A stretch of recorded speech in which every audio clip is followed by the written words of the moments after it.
acara haul-haul yang mengatasnamakan kota-kota seperti Malang, Solo, Gresik dan lain-lain. Ini merupakan justifikasi pendoktrinan pendoktrinan secara mentalitas kita, ya. Pada waktu itu mental kita didoktrin untuk bisa supaya di hati kita itu berpikir bahwa habaib itu juga berjuang. Karena apa? Ketika mereka mengklaim Haul Solo, tidak ada yang melarang, tidak ada yang bersuara. Nah, ini hebatnya ketika ini saya akuin hebat langkah-langkah mereka. Ya kan, saya akui hebat langkah-langkah, sehingga kan karena apa? Mereka mengatasnamakan zuriyah Nabi sehingga kita takut mau menegur. Ya. Ini langkah Kiai Haji Imaduddin sangat luar biasa. Begitu, sangat luar biasa, sangat mencerahkan kita. Ya kan, untuk ke depan bagaimana kita bergerak menjaga negara ini dari rongrongan mereka.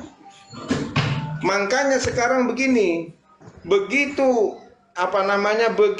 isu nasab ini menggelinding, ya kan, menggelinding, dampaknya itu sangat luar biasa sekali. Masyarakat banyak tersadarkan, sehingga apa? Ketika berkumpul alumni 212 di Jakarta sepi, ya kan, mereka bergerak lagi. Wah, gimana caranya mempengaruhi, memprovokasi rakyat lagi dengan PIK 2, diprovokasi masyarakat di mana mereka langsung menyuarakan itu politik yang berbungkus agama ini. Betul. Ya, setengah laku bagi orang-orang bodoh itu laku. Ya, padahal PIK 2 itu ya mereka itu pelakunya loh. Iya, jadi mereka itu jadi begini, Mbak. Seperti contoh begini ya, itu langkah-langkah mereka. Contoh ini paling tidak ya. Mereka seakan-akan mengajak kepada kita itu cinta kepada Nabi Muhammad. Sisi lain mereka itu merendahkan marwah Kanjeng Nabi Muhammad. Ini yang mesti harus diwaspadai loh. Betul juga, iya. Saya tersadar di situ. Contoh di mana? Contoh, mereka mengajak cinta, ayo kita cinta kepada Kanjeng Nabi Muhammad. Ya kan, pada sisi lain Nabi Muhammad di dalam kitab kita itu direndahkan marwahnya oleh mereka. Contoh apa? Ketika Amul Faqih Al-Muqaddam lahir di Yaman, Allah menunjukkan wajahnya. Padahal karena Kanjeng Nabi Muhammad lahir pun Allah itu tidak sampai seperti itu. Allah menunjukkan wajahnya kepada ahli Yaman. Itu yang pertama, ya. Contoh merendahkannya itu yang mereka siarkan. Terus yang kedua, ketika Isra Mi'raj, Kanjeng Nabi itu Isra Mi'raj satu kali. Subhanalladzi asra bi 'abdi lailan minal masjidil haram ilal masjidil aqsa alladzi barakna haulahu ila akhir ayat. Faqih Muqaddam Isra Mi'raj sampai 70 kali. Uri Jabi diberangkatkan ke Sidratul Muntaha. Bahkan kambingnya itu apal jalan-jalan langit, coba. Iya juga. Ya. Tapi kalau orang yang sudah makrifat nggak akan percaya. Enggak. Ini memang jadi kehebatan nenek moyang itu terus disuarakan. Terus disuarakan kepada kaum Nahdi, kepada kaum yang grassroots yang pengetahuannya itu setengah-setengah. Ya, pengetahuan tentang agama, sehingga mereka mempercayai, ini karamah. Padahal kita tahu bahwa karomah itu tidak bisa melebihi mujizat. Ya, mujizat itu hanya diberikan kepada Kanjeng Nabi, dan itu tidak bisa melebihi karomah itu tidak bisa melebihi mujizat. Ini melebihi sampai 40 kali derajat tingkatan, 70 kali derajat tingkatannya. Coba bayangkan. Ya, ini yang terus yang ketiga, mereka menjunjung terus. Jadi seakan-akan jadi mereka market dari golongan Segop, dari golongan Al-Habsyi, golongan ini saling menjunjung. Ya, dengan apa? Ya kan, ketika memang kelahiran Abdurrahman, siapa itu? Allah itu sampai meliburkan malaikat atid pencatat amal keburukan. Coba bayangkan. Gila enggak itu? Nah, hal-hal ini untuk mendoktrin masyarakat yang kalangan pengetahuan ilmunya itu sedikit, ya kan? Untuk apa? Untuk mempercayai karomah. Sehingga mereka masyarakat, Allah saja bisa seperti itu. bagaimana saya, itu nanti akan seperti itu, seperti dulu pemahaman saya. Ya, ini pembodohan yang luar biasa. Bahkan tidak dari sisi akidah. Dari sisi akidah banyak itu cerita-cerita di Syahrul Ainiyah, ya, di Syahrul Ainiyah, di Kunusus, ada macam-macam kitab mereka itu. Ya, begitu. Nah, sekarang ketika mereka mengklaim bahwa Indonesia milik Tarim dan tanah Jawa itu adalah bintu Tarim, itu sudah mereka aplikasikan. Hal-hal itu banyak. Dan kita pun sempat tertipu di situ. Contoh kemarin yang ramai tahun yang lalu, tahun kemarin lah itu, terkait dengan hal Al-Habsyi itu yang di Solo itu. Siapa sih itu Al-Habsyi itu? Ali Al-Habsyi itu tidak punya jasa apa-apa di Indonesia. Ya, dia lahir tidak di Indonesia, kawin tidak di Indonesia, belajar tidak di, bahkan mati pun tidak di Indonesia. Tapi ketika dia keluarganya menghauli atau menceritakan apa kehebatan-kehebatan mereka mengatasnamakan kota Solo, kita menerima. Coba bayangkan, sekelas Kiai Haji Hasyim Asy'ari yang tentu beliau adalah salah satu tokoh pahlawan nasional, ya, tokoh pahlawan nasional, ya, dan itu tidak pernah Hadratus Syekh itu mengatasnamakan hal beliau itu kota keluarganya, tidak pernah. Hal Jombang tidak, tetap mengatasnamakan haul Kiai Haji Hasyim Asy'ari. Nah, ini perbedaannya. Jadi kita itu kalangan, jadi memang metodologinya itu dari kalangan tingkat bawah itu diserang. Contoh sekarang, ya, sering itu saya analogikan, sering saya sampaikan. Siapa sih Faisal Assegaf itu kok berani-beraninya merendahkan marwahnya Hadratus Syekh Kiai Haji Asy'ari yang menyerang pendiri NU? Tujuannya apa? Ya, memang ada tujuannya itu adalah satu, supaya apa? Kalangan grassroots NU itu sudah tidak percaya lagi dengan pendiri NU, sehingga apa? Lemah organisasinya. Ya, itu. Bahkan dia bukan hanya menyerang Hadratus Syekh Kiai Haji Asy'ari, menyerang juga Gus Baha, yang notabene beliau itu adalah salah satu tokoh muda NU, ahlul fikih Quran, diserang.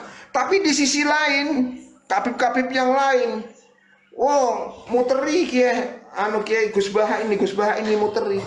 Sampai diajak ke Tarim, umrah ke Tarim, apa ditawarkan oleh siapa itu, si Taufik itu ke Tarim. Itu memang metodologi yang semut memang. Bil hikmah, Allah masih melindungi Indonesia dan masih melindungi NU. Ya, sekarang ini sehingga kita dibongkar semua kebusukan-kebusukan mereka di depan mata kita. Ya. Wasilahnya adalah tesis Kiai Haji Imaduddin Al-Bantani. Wasilahnya itu di sana. Makanya kita jangan mudah tertipu, saudara, dengan hal-hal yang demikian. Jangan mudah ditipu dengan ajaran-ajaran mereka yang menyesatkan. Bahkan di sisi lain kita dibuat malas, dininak bobokkan dengan salawat-salawat mereka. Itu saya sering itu coba kita tangkap, ya. Kita diajarkan dalam sisi, kenapa kita diajarkan malas sama mereka, ya. Di sisi lain ajaran kita, i'mal lidunyaka, sering saya ngomong, i'mal lidunyaka ka'anna kata isu abada wa'mal li akhiratika ka'anna kata mutugoda. Artinya kita tuh disuruh mencari dunia kita, bekerja kita untuk apa? Seakan kita itu hidup selamanya. Dan carilah akhiratmu seakan kamu mati besok pagi. Ini jelas. Bukan ketika dia terus diajak ke kuburan membaca sholawat fulus. Itu kan apa kalau pekerjaannya orang malas? Sehingga apa? Otak kita itu terdoktrin di situ. Ya kan? Makanya saya sering bilang, perbedaan kita dengan Jepang, perbedaan dengan negara-negara yang maju kita, ketika kita melihat tembaga, orang Jepang akan berpikir mengembangkan terus berpikir untuk menjadikan satu produksi, sehingga apa, tembaga yang 1 kilo itu dikembangkan, menjadi lampu, ya kan, menjadi lampu dan menjadi barang-barang yang bermanfaat yang lain, sehingga apa, nilai jualnya itu akan mahal, ya. Tapi karena kita itu malas berpikir, apa, melihat tembaga sekilo cukup dijual ke Madura di Lempit ngantongin uang 60.000. Ini perbedaannya. Makanya di sini apa namanya, lemah kita dalam hal ini. Makanya saya sering menyuarakan, ayolah, imtak dan iptek itu harus terus kita gelurakan. Untuk apa? Untuk anak cucu kita. Padahal imtak dan iptek itu sudah digelurakan almarhum Presiden Baharudin Yusuf Habibie, yang menjadi ketua ISMI pada waktu itu. Kita tidak bisa menangkap karena pembodohan-pembodohan seperti ini. Negara lain sudah menuju luar angkasa dengan pesawat-pesawat olah-aliknya. Kita masih berpikir kuburan, masih berpikir apa namanya, urusan yang muter-muter Habib itu apa ya, yang UFO, yang ketika Habib lewat ada payung UFO yang diputar-putar itu. Masih berpikir, alangkah bodohnya kita. Alangkah bodohnya kita. Makanya itu teman-teman, ayolah bismillah, jangan sampai hal-hal ini pintu masuk mereka ini kita tutup. Ya, kita tutup. Kita suarakan, kita jangan pernah capek menyuarakan di komal-komal seperti ini. Jangan pernah capek. Saya akan mengulang-ulang seperti itu. Ingat kasus waktu 2018-2019, mereka demo di mana-mana, katanya perusahaan-perusahaan negara sudah menjadi milik antek asing, antek Cina dan lain sebagainya. Sedangkan kita gencar-gencarnya membangun pada waktu itu, ya kan? Supaya apa? Supaya hancur. Begitu seperti contoh, makanya sering saya narasikan begini, ketika kita berinvestasi disuruh kita jualan kopi, hei bapak jualan kopi di sini, ya, jualan kopi di sini. Oke, sudah kita beli bahannya, kita beli pancinya, kita beli kopinya, kita beli gulanya dan lain sebagainya. Cukup sudah diolah sehingga menjadi kopi. Begitu menjadi kopi, datang ini orang, hei bapak jangan minum kopi itu beracun. Rugi nggak itu perusahaan? Kita sudah membangun tol, ya kan, membangun tol, diganggu stabilitasnya di situ. Ya, diganggu stabilitas. Jangan, tol itu milik asing dan lain sebagainya, keamanan kita jangan. Ya pergi investor.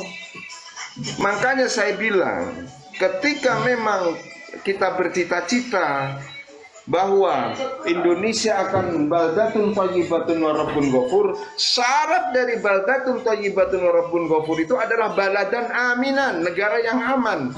Baladan aminan syaratnya harus bersihkan Ba'alawi dari Indonesia. Secara politik, secara doktrin agama. Begitu teman-teman. Ya, makasih.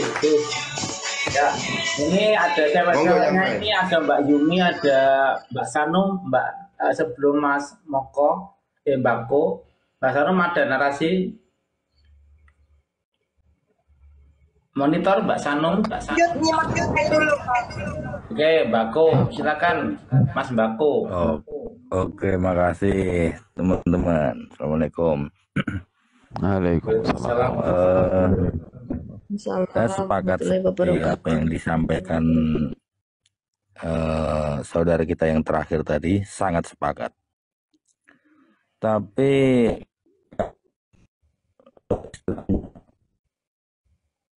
kita sebatas lewat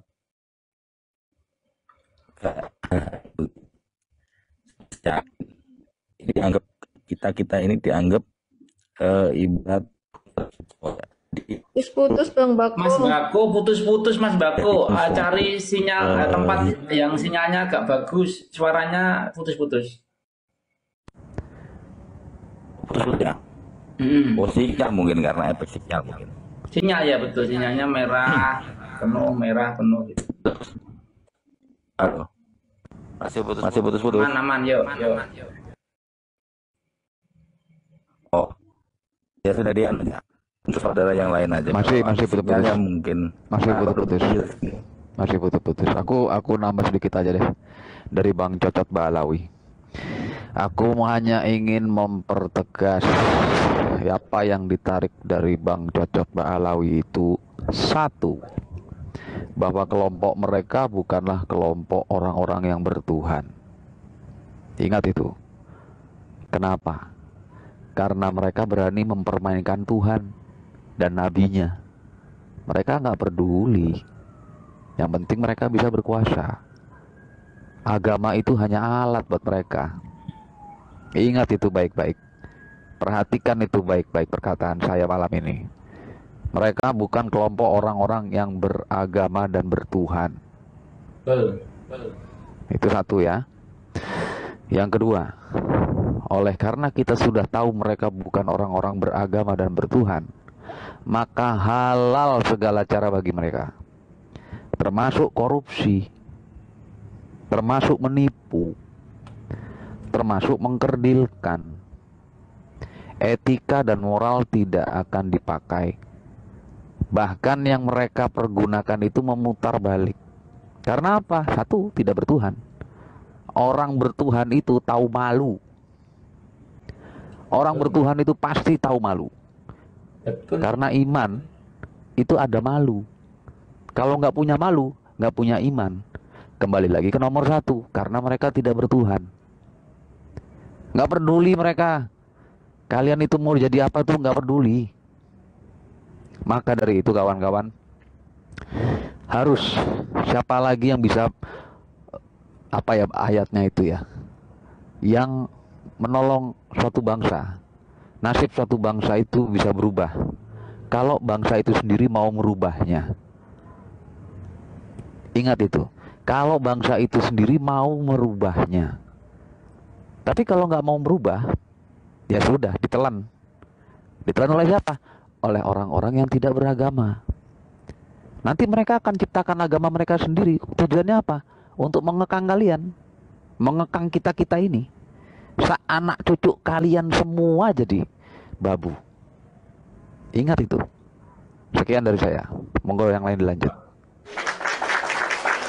Ya. Mas Alien, ya, Mas Bako nanti cari sinyal dulu, masih merah soalnya. Oke, terima kasih Mas Hos yang ganteng dan semakin bersinar birunya. Makin hari makin menarik pembahasan tentang Mbak Lawi ini. Jadi memang seharusnya kita tidak boleh sampai teledor dengan langkah-langkah mereka. Pertama, yang saya garis bawahi adalah boleh kita mengkaji kitab-kitab mereka, itu boleh, penting untuk sebagai argumentasi kita. Tapi yang perlu kita ingat, jangan sampai kita terbawa narasi arus kitab-kitab mereka yang memang itu kitab-kitab sampah. Jadi tidak perlu kita sampai terbius dengan kitab-kitab mereka itu. Memang kitab-kitab mereka itu banyak sekali yang menyalahi syariat. Tapi saya mengajak kepada saudara-saudara, kita harus lebih teliti dan lebih jeli bagaimana langkah-langkah mereka pasca ditelanjanginya nasab mereka yang tidak tersambung dan kitab-kitab mereka yang sama sekali tidak mencerminkan syariah Islam, itu sudah ditelanjangi oleh kita bersama, oleh para pak yai, dan kitab nasab pun sudah dikaji oleh berbagai elemen masyarakat dan literatur manapun. Nah, sekarang yang perlu kita konsentrasikan adalah bagaimana langkah-langkah mereka supaya tidak mengakar di sistem kepemerintahan, karena itu sangat berbahaya sekali. Bagaimana ketika mereka sudah menduduki posisi-posisi penting, itu nanti kita malah semakin susah untuk merungkatkan dalam arti klan mereka. Walaupun mereka itu sudah rungkat dalam hal nasab, tapi mereka secara eksistensi klaim eksistensi sebagai ras yang merasa paling mulia dan merasa paling apa ya, paling berhak menduduki di Nusantara ini perlu kita pahami.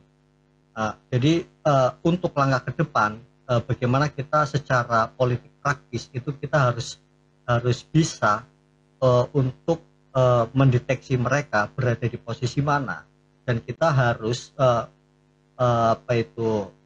mendukung sosok figur yang kita harus menjadikan figur tersebut sebagai corong kita untuk menuju Indonesia emas, di mana sosok tersebut secara resiko itu lebih kecil, karena kalau kita melihat dari sejarah pergulatan presiden kemarin, itu kan mereka ada di semua posisi.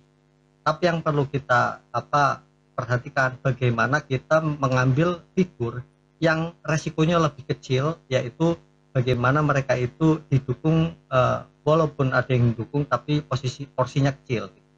Jadi perlu kita ke depan itu untuk memahami langkah-langkah mereka. Ya alhamdulillah Kang Deddy itu sangat baik sekali ketika ketegasannya itu bisa membabat orang-orang yang menyalahi aturan. Itu Kang Deddy, kalau mendengar saya sangat berterima kasih, karena dengan langkah Anda itu menyelamatkan walaupun sedikit, tapi menyelamatkan eksistensi ya mereka itu yang licik, dan itu perlu kita apresiasi kepada Kang Deddy yang sudah membuat gebrakan-gebrakan yang sangat fantastis menurut saya, dan itu perlu dicontoh oleh gubernur-gubernur lain, karena yang perlu kita pahami adalah langkah ke depan kita supaya gerak Indonesia ini tidak terhambat oleh klan-klan yang sedikit mengganjal langkah Indonesia untuk perguliran Indonesia yang lebih maju kan gitu. Jadi kita harus bersaing dengan negara lain. Andai negara kita ini masih berkecimpung dalam masalah intern, itu kita sangat susah sekali untuk memajukan Indonesia ini. Makanya kita dengan adanya tesis Kiai Imad ini semakin mencerahkan, dan masyarakat Indonesia itu semakin tidak terlalu percaya, bahkan lebih kritis sekarang, yang perlu kita apresiasi, dan semuanya itu perlu kita waspadai langkah-langkah mereka. Dan untuk terakhir kalinya, mari kita sama-sama menyuarakan hal ini, bahwa ajaran-ajaran mereka dan nasab mereka itu sama sekali tidak valid dan sangat bertolak belakang dengan literasi ilmiah begitu. Mungkin itu aja host, terima kasih. Jadi sebelum turun saya ucapkan Assalamualaikum warahmatullahi wabarakatuh.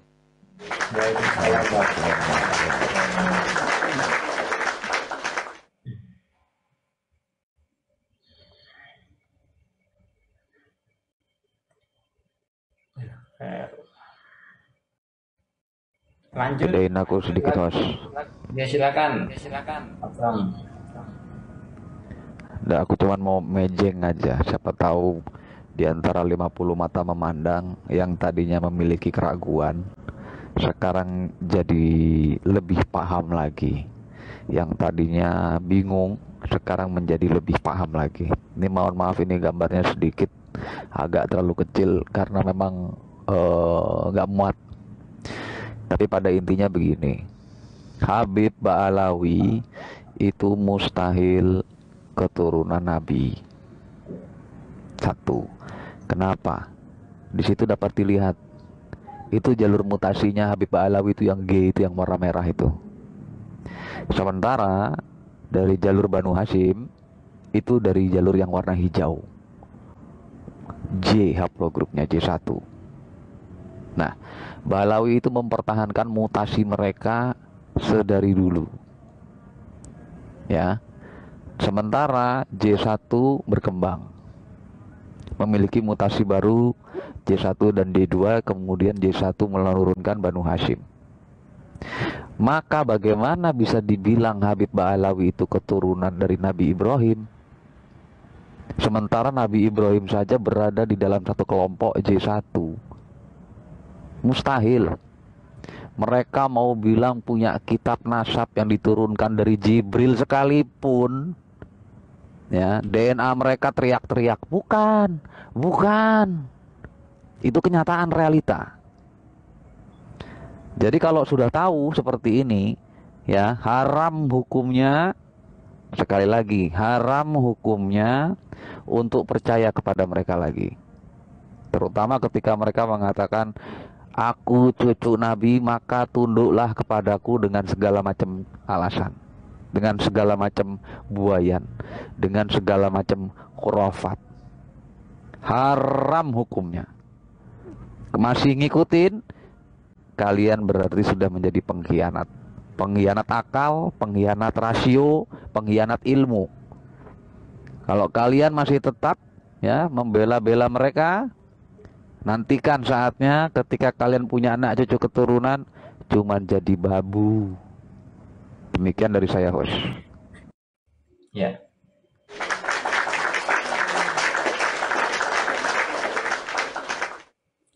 Ya, ini saya itu baru ya teman-teman, baru Sultan. Apa ini? Oh. Ya Allah, ya Karim.